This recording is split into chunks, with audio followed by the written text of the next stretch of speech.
Hello guys, welcome back to Watch Addiction Watch Reviews. Today we're taking a look at a new smaller brand that will be going on Kickstarter in under 30 days from now. This is the Comet Vintage Men's Chronograph, obviously inspired by vintage chronographs as you can see in this dial right here, which is really quite stunning. And yeah, I think it looks pretty nice, or it came out pretty good. These are the prototypes. I'm pretty sure the real ones will look pretty identical to this model right here. There are a bunch of different dial variations as well. Now, the retail price will be $299.99, but you can get it early, I believe, on Kickstarter for a discount, of course. And you can read more in the description below on how you can do that. Now, in terms of some basic dimensions here, we're looking at a solid 316L stainless steel case. A very solid case here, brushed on the side. The pushers and crown are highly polished on these sides. The tops of the lugs are brushed. The case itself is 41.5 millimeters in terms of diameter. In terms of case thickness, we're looking at 13 millimeters. We know which is pretty thin, but definitely substantial enough so you can feel it on the wrist, which I do like. I do like the shape of the case, how it's kind of curved over here near the lugs.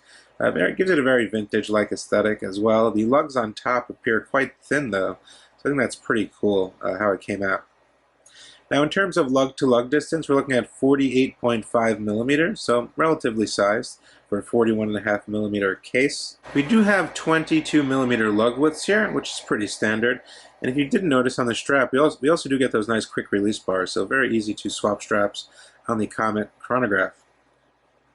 Now, some other stuff. The crystal itself, you might have noticed it is heavily domed for that nice vintage aesthetic there. The actual crystal is a K1 double domed crystal with AR coating inside and a sapphire coating on the outside. So you're getting that durability and the hardness with the sapphire coating, that legibility with the AR coating on the underside, which most people do prefer. It helps keep the light out of the way. And I must say, while wearing this watch, it definitely does help. And the crystal is domed, and I think it's domed very nice. It is very clear though. If you can probably tell on the video, it's very clear. You can really see that dial pop out at you straight when you look down at this watch. Now the movement inside of this watch is actually a Miyota 6S11 quartz movement, which is a Japanese quartz movement. It does have a chronograph hand. It does have a small seconds hand, a 60-minute timer, a telemeter, and a tachymeter, which is actually on the dial itself.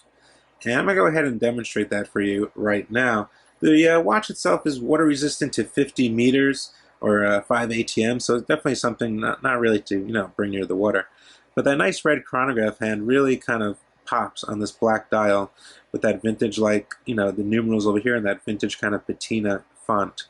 I do like that. So we go ahead and start that pusher. As you can see, it kind of sweeps there, kind of like the Mecha Quartz movements. And at the top over here is your 60-minute countdown. Then you have your running seconds over here, all matching red hands. I'm going to go ahead and stop that and reset it. It'll sweep all the way back. Very simple to use. The crown itself is very grippable, has some nice grip, but definitely stays out of the way. The first position is absolutely nothing. And then the second position, we can set the time here. Now in terms of lume, we have lume on the actual hands themselves, but that's about it. I wish they would have put lume on the numerals. That would have kind of made it nice, but back in the day, in terms of vintage watches, they did not have lume on the numerals, I'm pretty sure. And the hands are mainly lume, so maybe that's one of the reasons why they did that. But nonetheless, if I get you in a little closer, you can really see the detail on this dial, and the print work is very precise. There's the tachymeter near the end of the dial over here. Very precise minute markings. A telemeter over here, and it's marked anti-magnetic over there. And everything's pretty, pretty in place. Everything looks really good and sharp and very clear through this K1 domed crystal. Now taking a look at the case back here, pretty simple. I still have the plastic on here, but it is screwed down. Pretty simple brushed finish. 5 ATMs, Miyota. Now I'm going to go ahead, and there's not really, much of lume here, but I will show you a little bit if I can right now. There is lume on the hands if I show you right now, but it's not like a crazy lume or anything like that, but it's definitely enough lume so you can see at night. If I can show you that right now through this camera, you can see there is green superluminova on the hands themselves, so you will be able to read the hour and the minutes at night. Now I'm going to go ahead and throw this on my 6.5-inch wrist, but before that I want to show you the strap. It's a really nice genuine leather strap made of Horween leather, And as you can see here, famous Horween leather, top grain, quick release bars, all the goodies, and then embossed here with Comet chronograph. So I think the strap is pretty cool and definitely suits the case. So I'm going to go ahead and throw it on my wrist. We'll see how these dimensions look. There's the watch on my 6.5 inch wrist, and the strap is really comfortable. There's the buckle. I'm not sure if this is the buckle they're going to be using. If that's one thing I would change, it would probably be the buckle. It's kind of just plain and very stock. Maybe a custom buckle in the future, I'm not sure about that. But at this price point, I really can't complain. I'm really going for that vintage aesthetic if I'm going all in on Kickstarter on this watch. There's a little shot from the side. As you can see there, it just kind of slabs on my wrist and fits very comfortably. Nonetheless, a very good-looking vintage-inspired watch. Something, you know, kind of like the Dan Henry watches, I would say. But only this one looks a bit better, I'd say. That's just my opinion, though. This one is definitely true to form and has a bit more life to it with those nice dials. There's a bunch of different dial variations, and I think you'll know what I'm talking about when you check out the link down in the description below. But the strap is definitely top-notch. The quality is very good. The holes are very strong as well. So, yeah. So, there you have it, guys. The new Comet chronograph, which will be coming soon to Kickstarter. Hope you guys enjoyed this video.